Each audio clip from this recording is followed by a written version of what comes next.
Hi, I'm Guy, Hi, I'm Troy. and this is Geek Tank. Your this size Yep, yep, podcast. podcast.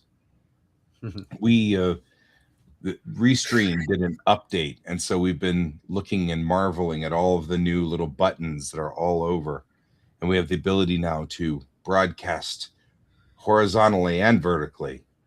So we control the horizontal, and we control the vertical. Which, if you're old enough to know what we're talking about there, please feel free to make a comment. And that's very fun, What the hell is happening? right? Who are you people? Um, So yeah, it's changed, and we're looking at it, and it seems interesting. And it gives a different format for the comments. Speaking of different formats, kind of kicking around the idea of how to change our format a bit because we are getting kind of stagnated. I think, kind of running in the same circles, the same loops. yeah, and you know where those circles are, all around hmm your mom. hmm Yep. Especially So, if she watches Star Trek. right. But we'll figure that out. There's various ways to go about that. Um, but I think before, when earlier days, we kind of had our target just because we built our topics around the conventions that we were hitting. Yeah. And so it just sort of organically fell together based off of, oh, we did this convention, so we're going to talk about this convention this time. And then COVID hit, and then we've never really launched entirely back into the convention world. And I'm not sure if that's where our heart lies anymore. Yeah, Is I'm not either. I mean, I'd like to think that it was because that was fun.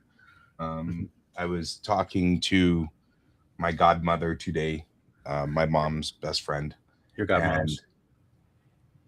she and I were having a discussion about the fact that as Geek Tank, that was one of the things we used to do was go to conventions, and I said we don't do that much anymore.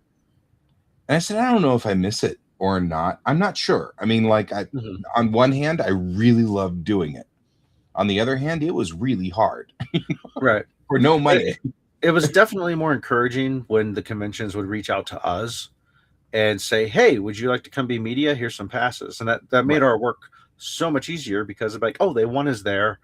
Let's do our research and figure out what we're going to cover when we go there, and then we'd right, go there and cover it.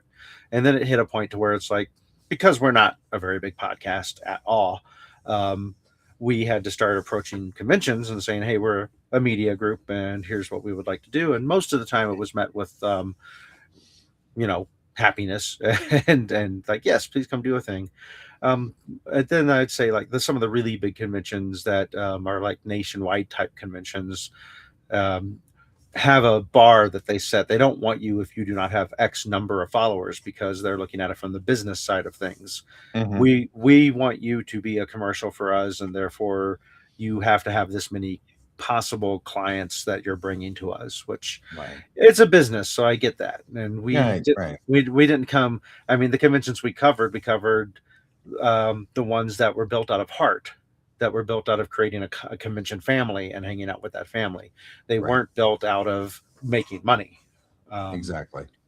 so it's just, things kind of changed in that aspect.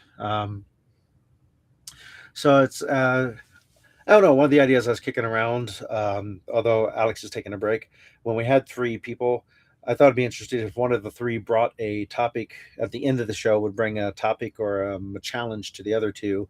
And then for the next show, the other two would have to do what they could to meet that challenge, having had a week to prepare. And then the person who issued the challenge would pick a winner from those two. And then the winner would then issue a new challenge at the end of that episode or something.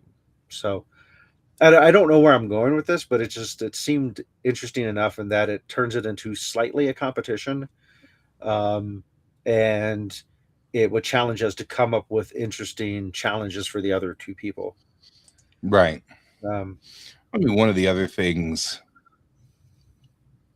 um, that we could do is go. I'm like looking at Nerdist right now, right? Like, mhm. could we just pick one of these and talk about it? Especially if it's not something we talk about, you Mhm. know? Like, Jonathan Statham to play himself in Jason Statham's Stole My Bike. Mm-hmm. I don't even know what they're talking about. I'm not even sure who this person is. You That know what I mean? almost sounds like a parody or I know, like right? a joke. Like it's not really something happening. Did Cooper Howard inspire Victor, the Securitron on Fallout? Mhm. Right? Sort of thing. Like, okay. We got a full house read on interviews with both of Fallout's Mr. House actors. Interesting if I've gotten that far to Fallout, but I haven't. But, maybe that's the thing. Maybe that's maybe we should make it a point to say that we go out and find something. Mm-hmm. The Marvel Comics history of Spider Noir villains, Silvermane. So, that sounds interesting, So, I mean, like, there's a lot of interesting stuff here, which could definitely be fascinating. Could be that, I don't know.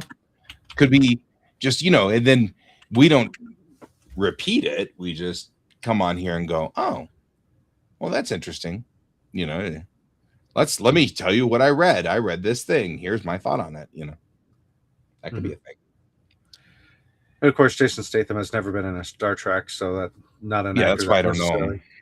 I mean, I hate to say this, but that's a lot of the reason why I do things. It's like, I know this person because they were in Star Trek. What went wrong with Emerald Fennell's DC superhero movie? The question would be, what was Emerald Fennell's DC movie? What was it called? Looks like Zatanna.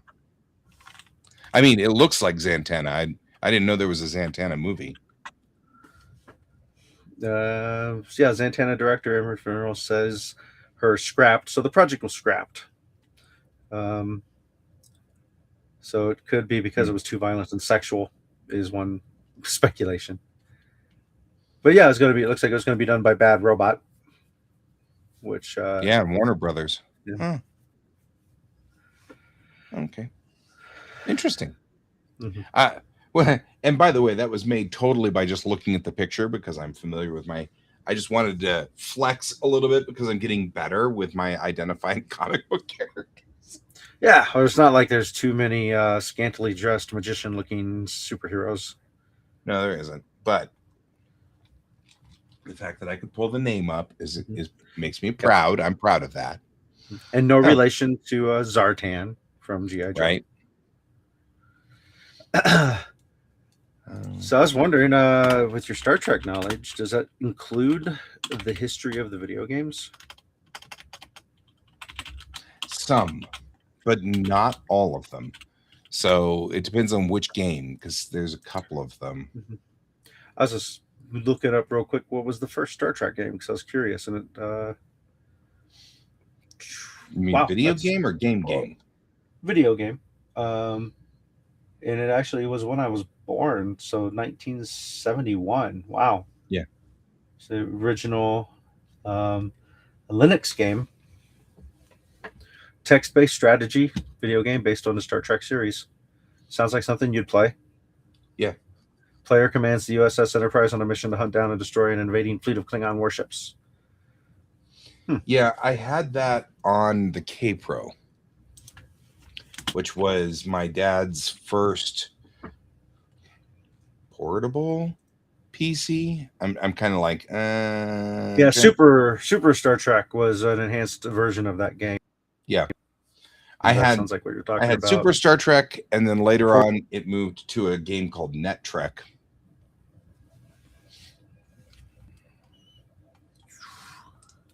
That one didn't pop up on my list there because I'm on an inferior list. No, well, it also may have been the Net Trek was Super Star Trek with a funny hat because they couldn't call it that because they used it on the K-Pro. I mean, I don't know. Yeah, there was a game that I don't think was licensed to Star Trek, but it clearly was the Enterprise in it that I remember playing as a kid in an arcade. Because you'd sit down and one side had one of those turning knobs, and that's how you would steer. And the other side had your thrusters and your fire buttons. And you were fighting around this rectangle. So you're flying around the rectangle fighting Flying other around the ships, pizza box. Yep. and had nothing to do with Star Trek, from what I could tell, other than the ship designs. Yeah, that's been one of my largest gripes with games for Star Trek is most of them are fly around and shoot Klingon ships. And that's not the core of Star Trek. So that seems weird. Like, yeah, it's kind of like we're going to make a Star Wars game and it's a racing game on a racetrack with Formula One cars. And you're like, Pod how'd you racers get here? made out of nacelles. Right? It'll have painting on it that makes it look like, like car number 1 will be painted like Luke Skywalker and car number 2, you're like, what? Huh? It always feels like, or probably even more accurate would be every Star Wars game ever made was a pod racer game. All of them, all the time.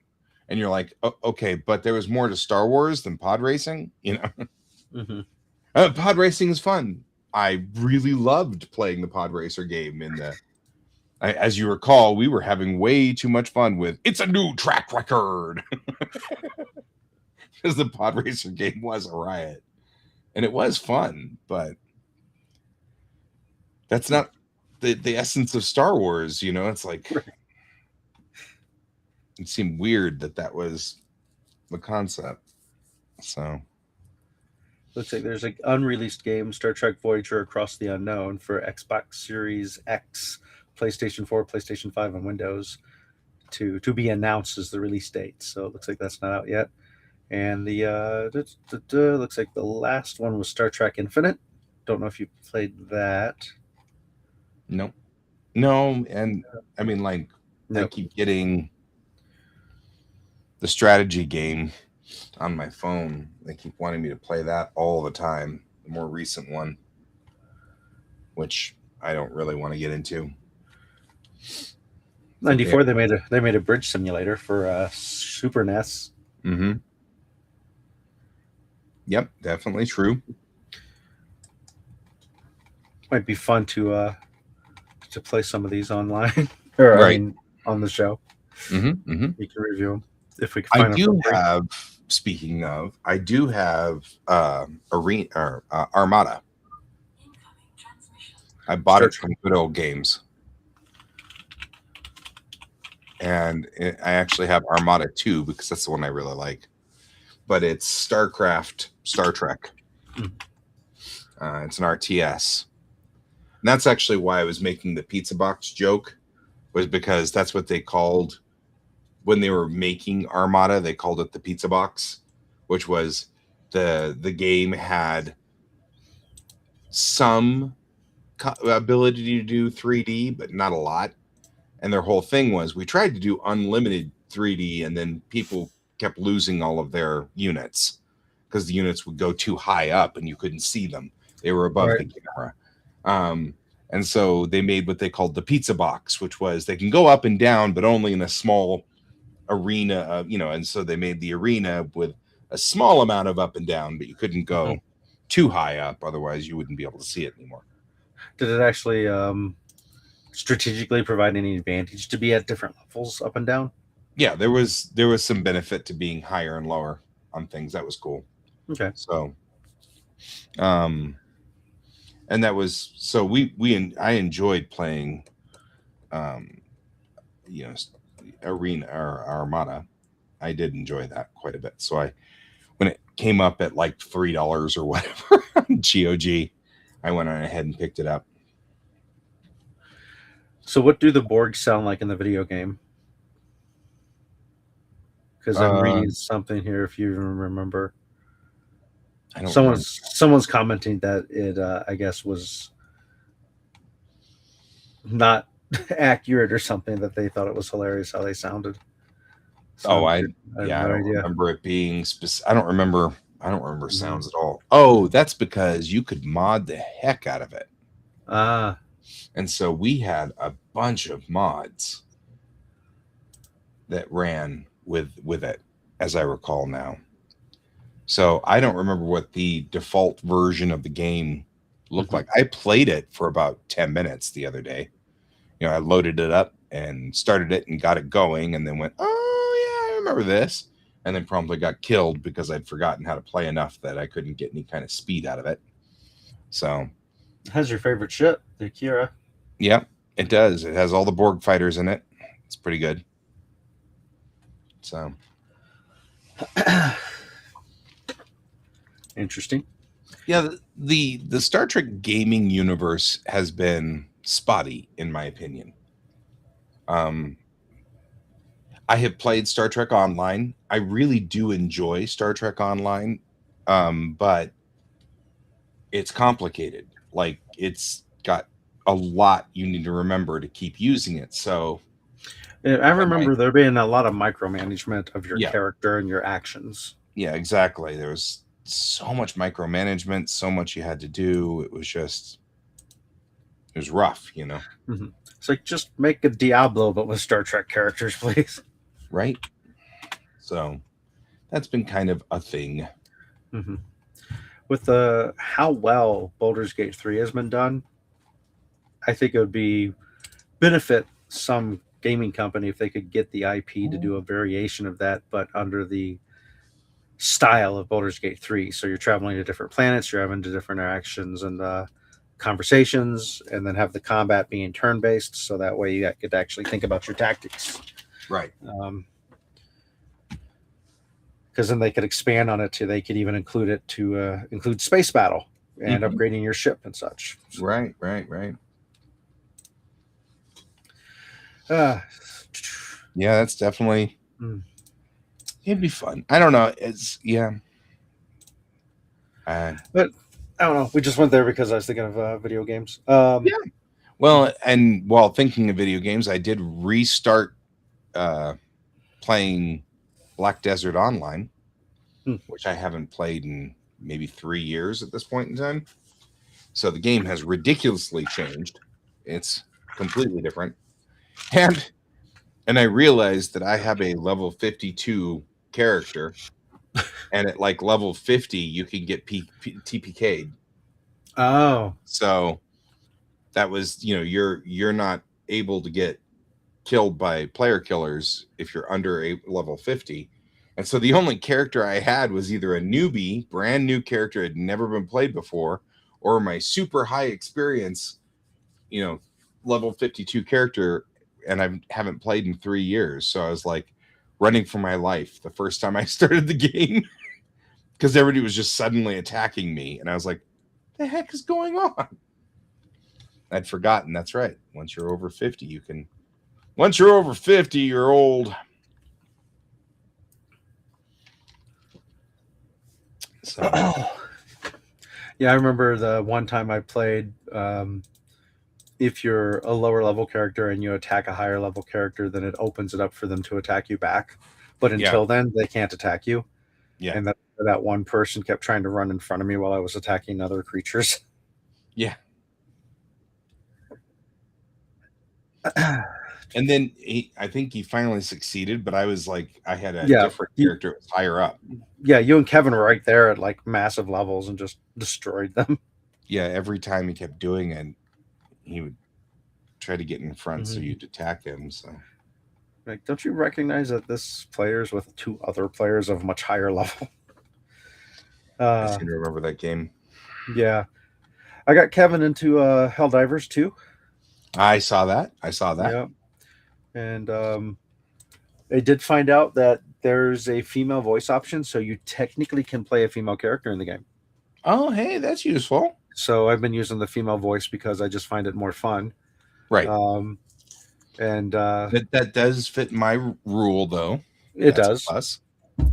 And it's just a matter of it dropping cheap enough that it's justifiable to purchase for you to play.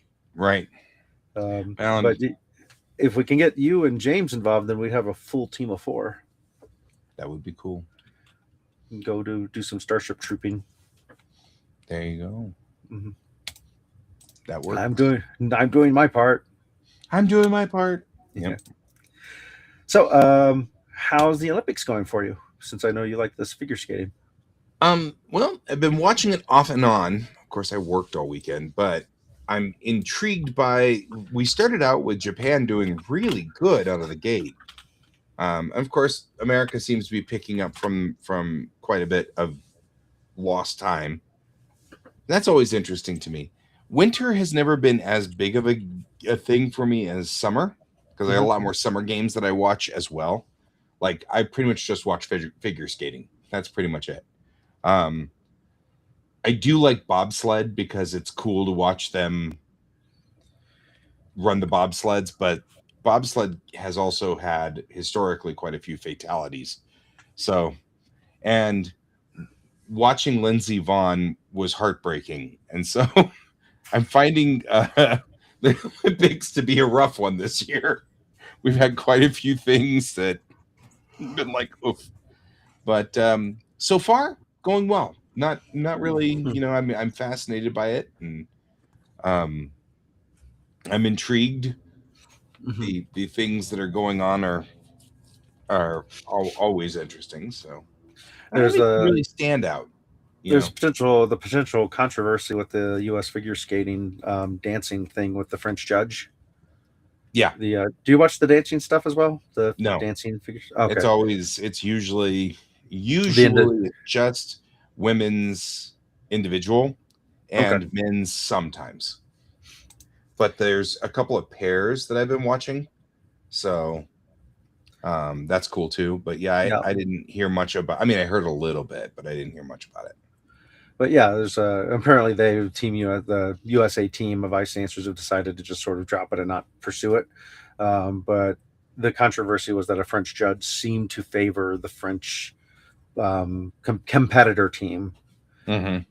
and so the question became whether or not the American team was going to file an appeal or not, and they've decided to move on. So don't know what that's about necessarily, but I do remember like early on standing in your room while you were watching figure skating, and they had the Russian judge controversy thing happen right there in front of us. Yeah, So and you remember you were watching, and I was like, whoa, wait. yeah, yeah. And even I, who know nothing about it, I'm like, seems like that other team did better. I don't know what they did better. Just they seemed Yeah, better than what the other I was like, team. they were definitely low points on that one. I remember that too. Just recently watched Blades of Glory. I don't know if you heard of it or not, but it's figure skating comedy with Will Ferrell, Oh, and it had its moments where it was funny.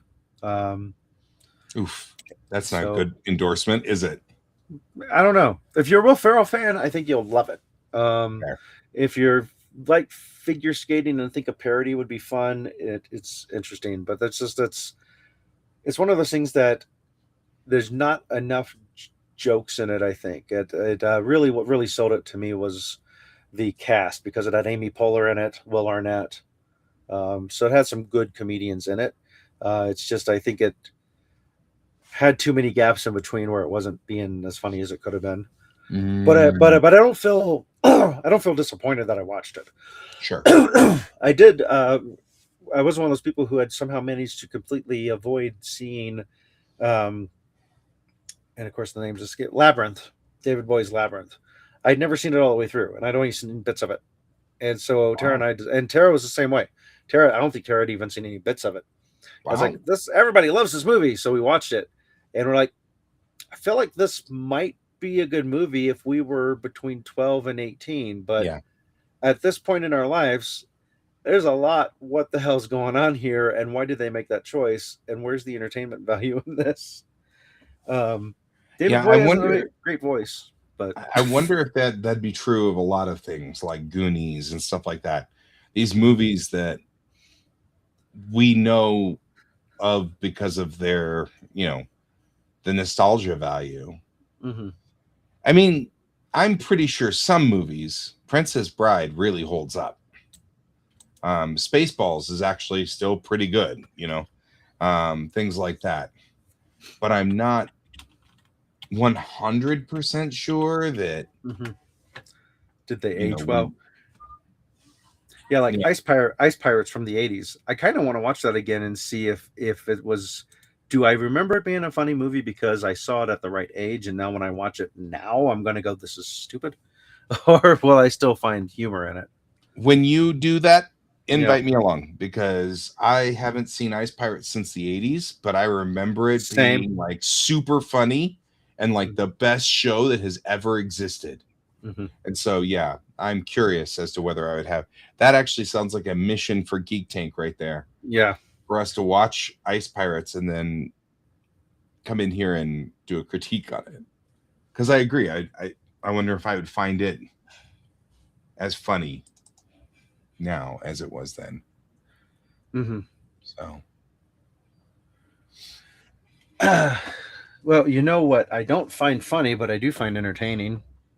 yeah, I agree. Except I have to find it Mm. wherever it went. I don't know where it went. Hang on. Oh, that's not good. There we go. Because Geek Tank is sponsored by Kieran Games, Geekway Homes, the Massage Wizard, and your Your mom. mom. Yeah, it's apparently in the wrong place. So Is it because of the updates, maybe, or did it just yeah, get the shifted? update put it in a different place. Bastard update. I'm allergic to it. Zoom tight. Yep. And see, it's actually the same thing. I can't even now turn it off. Uh huh. Well, that's fine. We'll just leave it there the entire time. I'm sneezing again. Oh no. All No, right. no, There you're we gonna go. die. I'm gonna die. Well, I mean truer words. Mm-hmm. Well, So so one of the there. updates they did was they now have configurations. So you can configure it for different things. And all of our tickers are under the Quack configuration and not the Geek Tank configuration. So I Are like we? their configuration options, but it does mean that I don't have the ability to. So I'm I'm kind going of to. curious because we're missing our regular, and I'm wondering with all these configurations, did it mess up where we're broadcasting to? Maybe. Yeah, I'm not seeing a lot of people either. Okay, now I've So added it here. So let's see if this works. There we go. Yeah. See, now I've got it over here. there you go. Because if we're not broadcasting, then what the hell? I think we are broadcasting. We should be broadcasting. No, it Let's says check the it says chat. we're on Facebook. Let's It says see. we're on Facebook. We're streaming there on YouTube. All right, yeah, 27 minutes ago. We're there. Okay. Yeah. There we go. There we go. Okay, I've been dinking with pictures. We're good. Picture dinker. Picture dinker. So all right. Well, before the show had started, we were talking a little bit about discussing an interesting tidbit from Starfleet Academy. Mm-hmm. And so I don't know if I'm thinking I kind of want to get into that one and try that real quick. Well, it does wrap back around to how we started this month, Yeah. so it makes sense. And I will warn you, if you are watching Starfleet Academy, that there will be minor spoilers for Yeah. episode 5, not 6. In fact, So we're behind by an episode on that one. can we put up a little banner thing that says Oh, warnings? yeah. You know what we can do is we could say, Yeah. spoiler. That way, if somebody jumps Spoiler. in and they've missed that we said it, then at least they'll see this little lower thirds that says spoiler or whatever. Spoiler. Add to that. Add to that Star Trek Academy spoiler alert. That Oh, yeah, way, I can do that. because yeah, Alert. For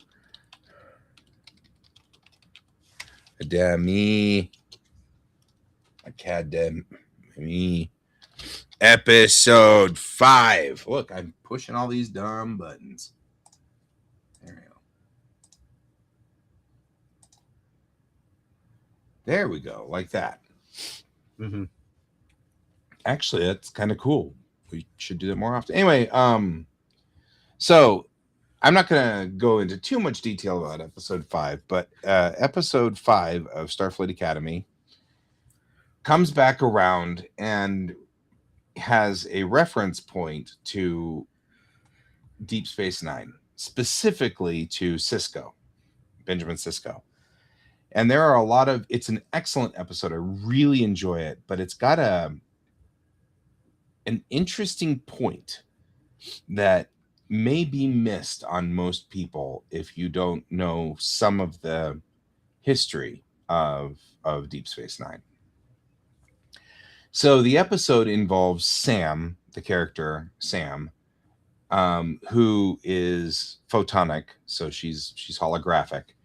She's on a mission from her homeworld to join Starfleet Academy so that she can kind of learn about how normal people live and prove that organics are not a threat. That's the plot of the thing.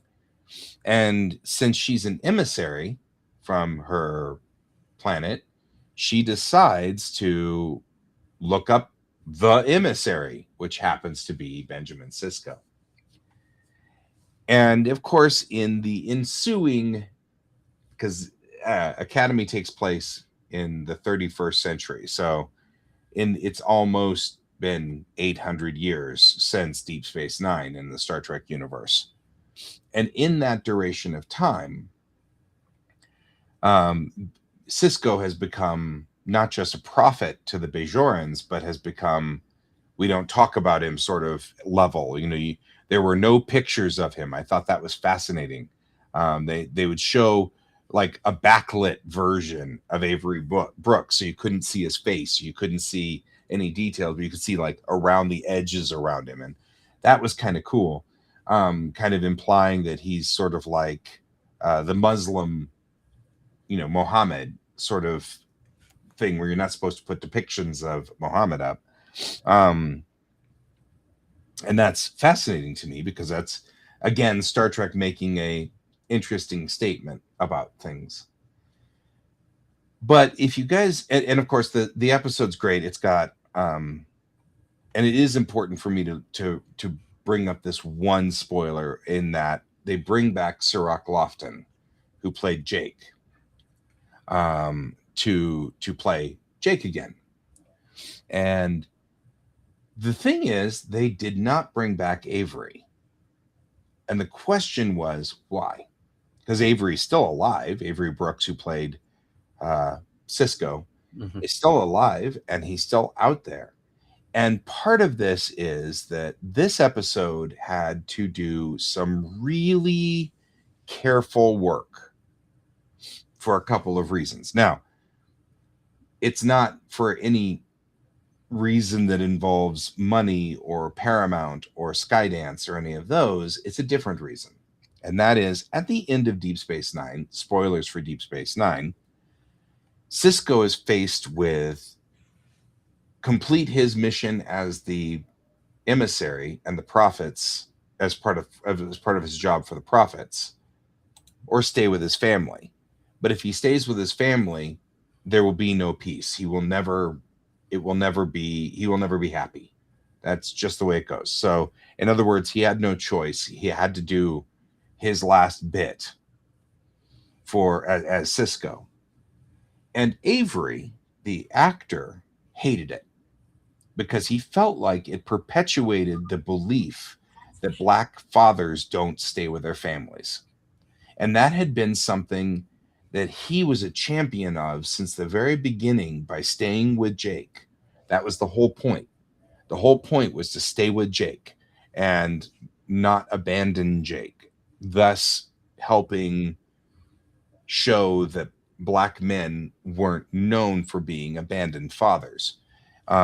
Especially in media, Black men were getting really hit hard for, like the TV show. Portrayed really poorly. Yeah, they were portrayed poorly. A lot of TV shows would have Black characters who, well, I don't know who my dad is, and that was like a default stereotype.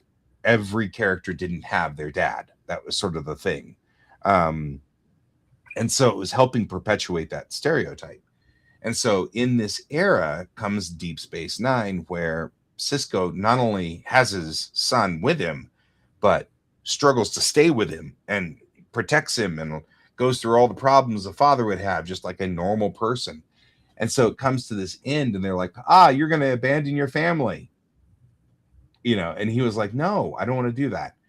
And he got into a real fight with Ira Stephen Bear, who is the showrunner. And in the end, he lost the fight, and he filmed his parts and he did his bit, and then he never acted again. He walked away.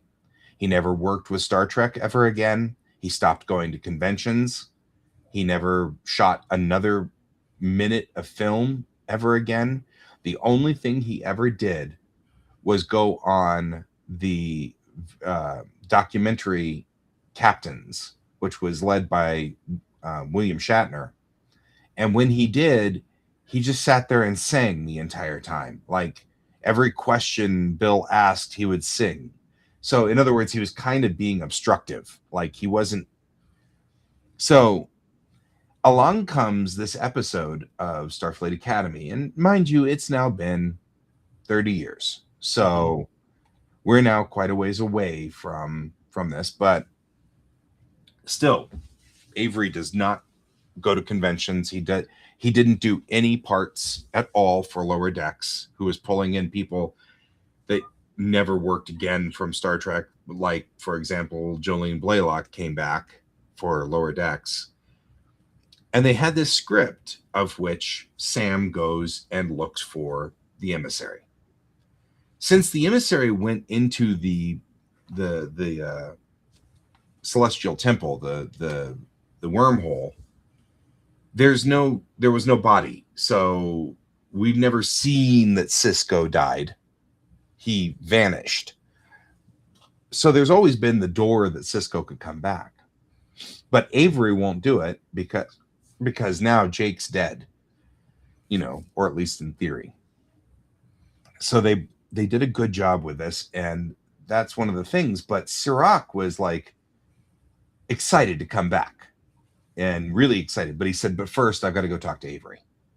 And he went and talked to Avery and got Avery's blessing to come back, which is a major plus.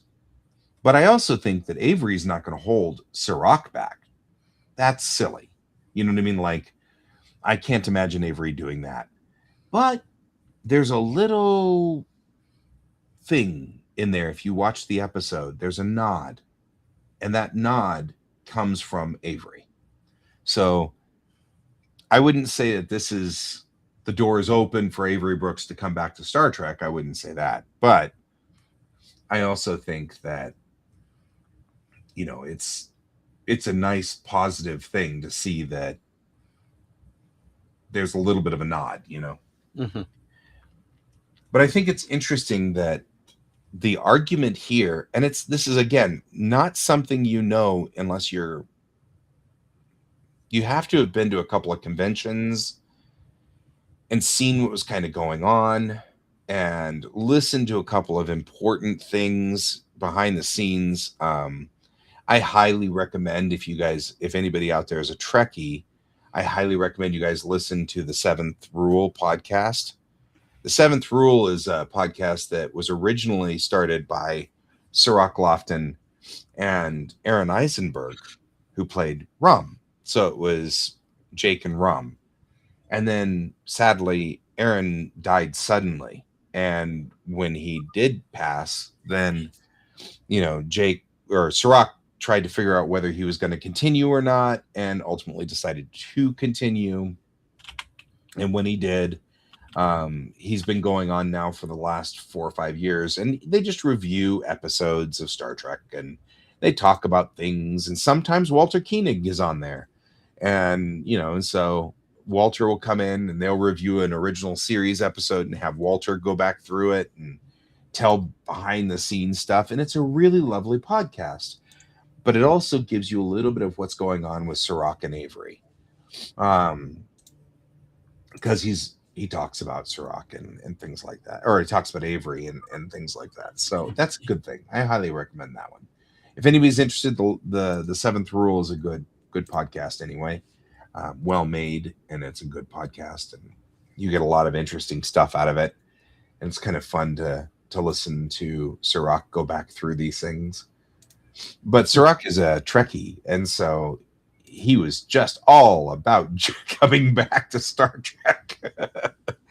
And it was cool to see Jake today, you know, even if it is a hologram of Jake, so to speak, you know.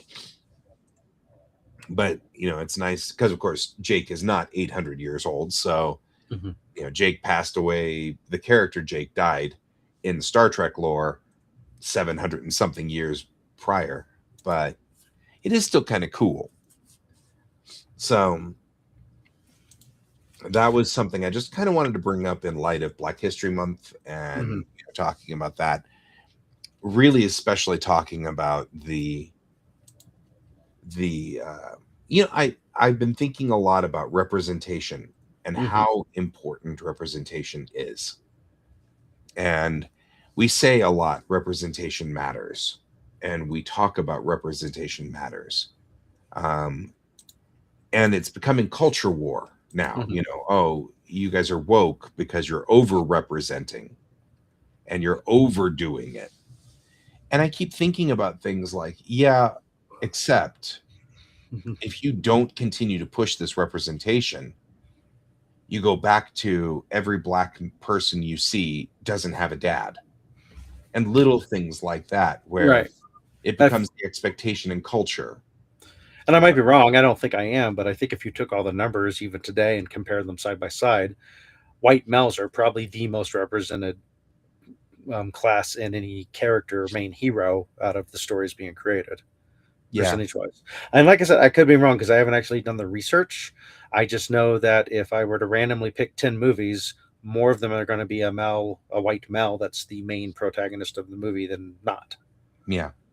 Um, so I don't believe that I don't believe that we have gone too far with pushing for the other direction I because don't think so either. it's not 50-50. But I keep thinking about. I was talking to my godmother today, Your godmom. and yeah, godmom, and she is a person of color, and this has become a discussion topic of quite a bit. But I grew up with her. I've known her my whole life effectively. So I don't give it a second thought. Hmm. But also that means that, and I think about often whenever I deal with like working with the native communities, whenever I'm with IACON and the neurodivergent communities, when we're with all of these things, representation matters because I don't have a problem with these individual types of people because I hang out with them all the time and you find out that they're just people. You know what I mean? Like you have to People find are out. people. Yeah, you have to find out the people are people, right? And if you listen to a lot of the chatter, the things that are going on in our world today, you're getting a lot of these kind of people are bad. These kind of people are bad. So negative representation also matters. You know, if you're going to say that all people with blue eyes are evil, then people start fearing blue-eyed people, and you start ending up with a chasm between them. But it's the same thing I think of with trans people, specifically trans people, since I'm now very close to a number of people who are transitioning or on one side or the other. It's clear to me that these people are struggling with their sexuality, with their identity, with their. This is not a game. They're not screwing around. They're not messing around. I don't experience that, Mhm. but it's clear to me that they are, and I'm freaking autistic. So, like, if I can read that, and I think that that's the same thing. People who are anti-trans, anti-homosexual, anti all of these things just have never sat down with one of these people and become friends with them. You know what I mean? They're so afraid of them that they never become friends with one. And if you never become friends with one, you never find out that, you know, these people put their pants on one leg at a time, just like everyone else, you know. the that I love that saying because it's such a great phrase, you know. Yeah, I put my pants on one leg at a time like everybody else. Usually used for people who are, who are, you know, movie stars or whatever. But same thing, right? We've met a number. You know, talk about that from the other direction. We've met a number of movie stars as well, or TV Mhm. stars, and yeah, they pretty much put their pants on one leg at a time, just like everybody else. And it's the same Yeah, thing. Talk I mean about that was my experience after I had sex with every one of them. They put their pants exactly, on one leg at a time. Yeah, and that's why you had to find their pants so that they could put them on one leg at a I time. know, You right? watched it. You I watched it happen. I like to You have watch. proof. Uh, You have proof. when I was spry, I put my legs on. I put my legs on one pants at One a leg, time. one pant at a time. Yeah, yeah. Yeah. I remember times where it's like, ha, I've broken the pattern because I put both legs on at the both pants legs on at the same time. So there. Right. I I don't know think what's wrong. What's wrong with all you people? right. I think I tried to do that once. I seem to remember, like as a kid, after hearing that, trying to put my pants on both legs at the time and falling flat on my face. Not as spry then. Right. Well, I mean, I remember it being a kid thing, so I don't think I'd even attempt it now. I'd probably break everything. And it's hard to find replacements these days. Yeah. I've been watching for the past few months. I became a big fan of a show called Have I Got News for You? And Uh-huh. last episode, I can't remember who the conservative was, but they'll show you a picture of like a really young, like between like 3 to 5 year old picture of the person at 3 to 5 years old, and the people of the show have to guess who it is, Right. and they give them hints as to who it is. And I forget which conservative political figure it was, but the surprising hint thing was that they were a fan of the original Star Trek. And one of their quotes about it was like, Kirk was a man's man and stuff like that. I'm like, this is the kind of Trekkie who is the one who goes, why is Star Trek woke now? Yeah. It's like, hey, you missed the point. It's There so are there interest because I've been so first of all, did I send you the quote yes. from Kate, that was Kate with Kate Kate, from Kate. Yes. from Kate. Because somebody was bashing Starfleet Academy again and said something like, man, if this was in the modern Star Trek era or whatever, Janeway would bitch slap this captain Mm-hmm. back to the. And Kate Mulgrew, who is, of course, the actor who played Janeway, said, no, I would put you in the brig for being a troglodyte and like any other idiot like you, and you just keep Janeway's good name out of your mouth. Admiral out, dismissed. And then the next quote after that was, dude, you just got slammed by the Admiral herself. I was like, and all of us are sitting there going, I'm staying out of that. We're just staying away from that. I was like, whoa. Mm-hmm. But I've been thinking a lot about that too. Why is it? It's one thing. It's a step past just not liking a thing, because because I put in there at one point in time in one of these, I really hate cauliflower. Cauliflower is gross. It's got a horrible texture. I can't stand the taste of it. It's nasty. I really hate cauliflower. But But you're I not going know, to tell people not to eat it. Yeah. right. I know other people like cauliflower, and there are even some people out there that have put like cheese on cauliflower, and that actually looks like that might be remotely acceptable for me. But really, the truth is, I just pretty much stay away from cauliflower. Mm-hmm. And but I'm also mature enough to know other people might like cauliflower. And I also don't go to stores and throw all the cauliflower in the trash can. And then at the bottom, I put, this post isn't about cauliflower. Yeah. Like, I will side veer off of that. As I remember growing up in the southern states, I remember almost every vegetable being offered with melted cheese, like I broccoli mean, covered in cheese, cauliflower covered in cheese, and it's like, hey, if you trick someone to eat their vegetables, I guess that's one way to do it. Because I'm not gonna once, lie, broccoli and cheese is really good, but yeah, I like broccoli, so that's a thing. I mean, yeah, I'm a fan of broccoli, so I can't find this really. I found this. I was just kind of want to read it because it's interesting. Because I was surfing while we were talking on the subjects. One person is asking what we were asking. It's like I always.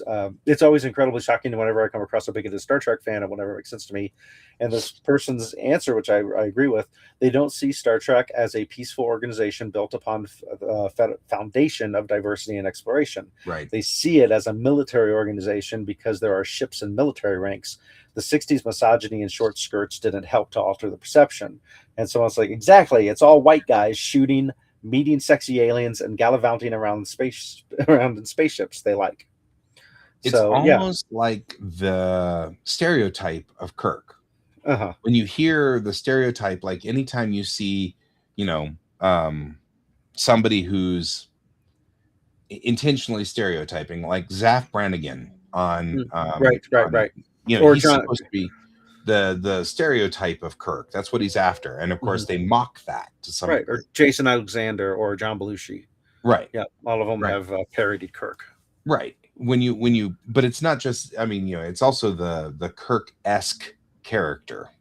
When you look at the Kirk-esque stereotype, that's exactly what comes up. You've got this manly man who goes from planet to planet and stealing the hearts of all these beautiful women and flying between there and shooting the alien bad guys.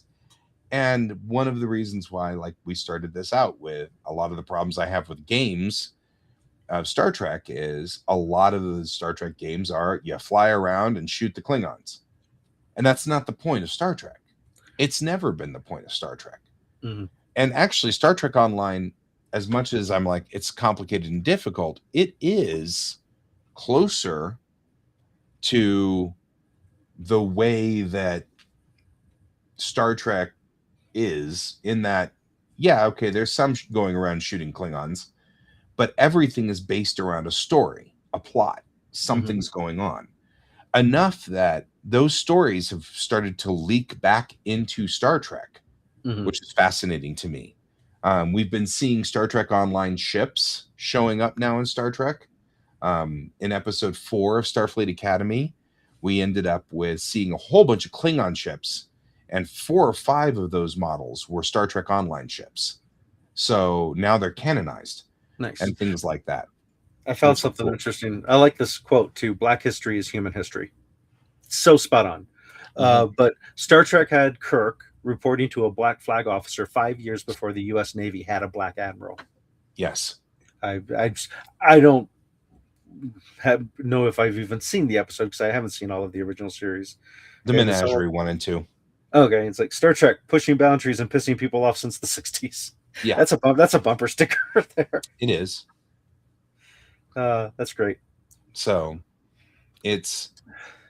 there's a lot of, no, Mendez was Latino. Wait, I know which one it is. I can see it in my head. Yeah, well, I've got the picture here. Yeah, with Kirk. So he has this weird gold flower thing on his red shirt. That just means Starfleet Command. It squirts water. Yeah, it squirts water. And you see the behind it is a poster with all these serial numbers, NCC serial numbers and stuff like that. No, let me share this with you. Because I know what episode we're talking about. They're all on refit. I want to say By Any Other Name. And I'm thinking it's By Any Other Name. That's the wrong window. Stop that. Oh, no. Into the infinity. How about that? That one. Not. It's yeah. It's the right episode. I just can't. Okay. I can't. I'm having a moment tonight. This is not the first time we've done this, where I've had these moments where I can't remember. Star Trek brain fog. Go back and yeah, I'm having a brain moment. Right. I don't think they said which episode. Because it's not Doomsday Machine. I know that. It's oh, come on. I'm just gonna look up first episodes.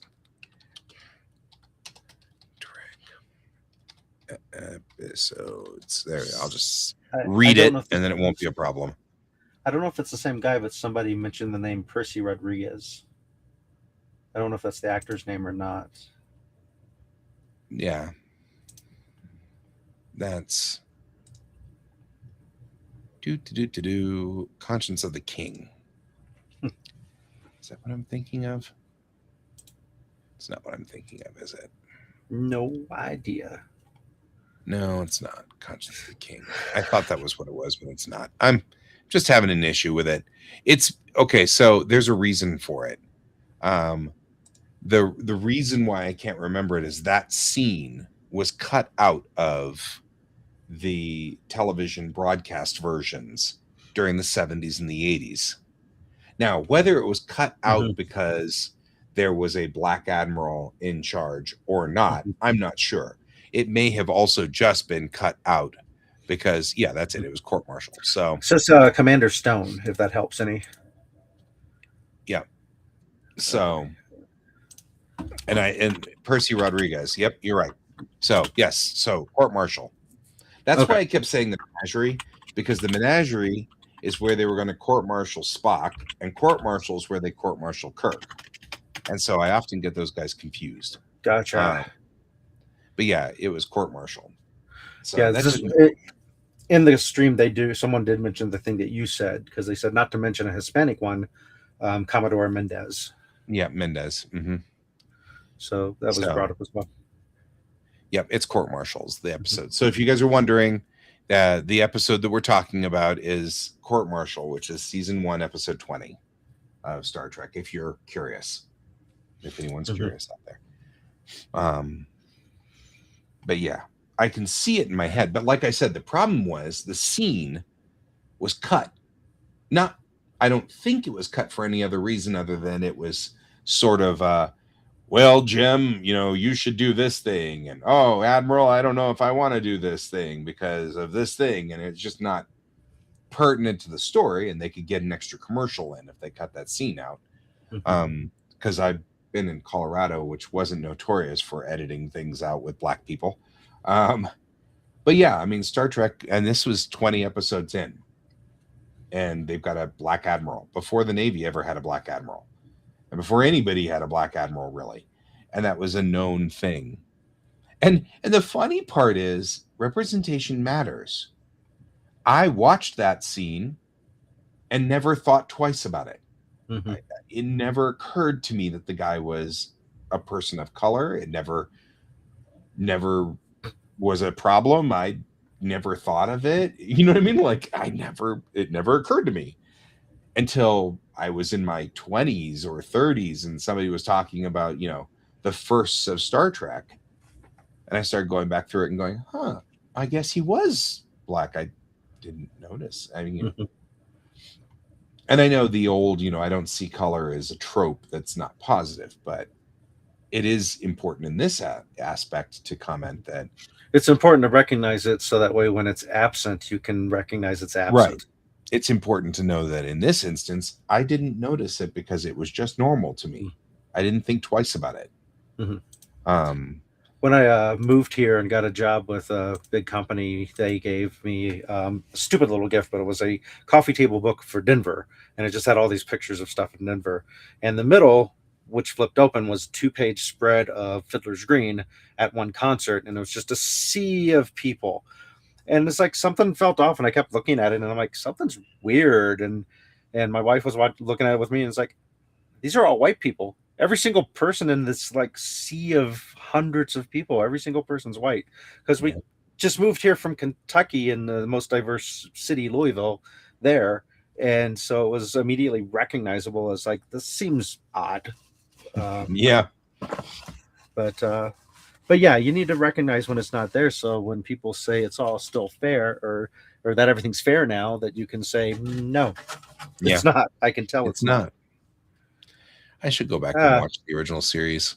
right I don't now. right now, I'm just gonna leave and watch the original series Well, right this second. we are at 10:02. Right? We're right at the end now. I don't know. I find a lot of that to be fascinating. Mm-hmm. But yeah, that's your little cool thing about Star Trek. about Avery and Sirach. So there's your. Yeah. So watch Academy is what guys Oh say. yeah, I am. I mean, episode 6 of Academy, they made a turn, and I like their turn. I like where they're going. What's so funny is my review of Starfleet Academy can boil down to this. I was afraid that it was going to be Star Trek 90210. It is Star Trek 90210, and I absolutely love it. So there you go. Hmm. I've I had will. like, I will shamelessly plug this coming Friday. Queen City Theater Variety Show is happening again. They're a once a month gig. oh, They're at Mutiny Comics, which has our friend Alan. our Alan Brooks. No, not that Alan. Shoot, no, I'm sorry, Lonnie. Lonnie Allen is Allen his last name, and that's why I'm getting that way. Part of Red Team Go, local artist, comic book artist. First name's Lonnie, and I'm forgetting the last name, but I think it's Allen, and that's why I was thinking of our Allen books.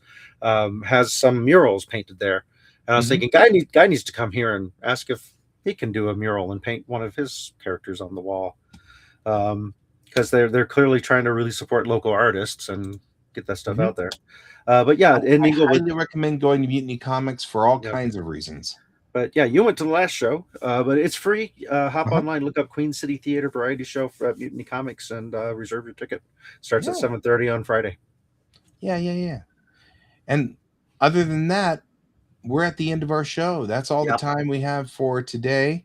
Mhm. We're not sure whether you guys are posting over here or not, but they No, changed well, our. yeah, they did. Those three people are me that are watching the show right now, just because I wanted to see if I could get to all access Oh, points. so So yeah. it's Well, if Echo. you're watching this later, don't comment because we won't read it. Uh, We might read it. It's just we we won't be might read it. commenting It could back in happen, real time. right? But either way, we appreciate you all joining us. And until next week, I've been Guy, I've been Troy. and this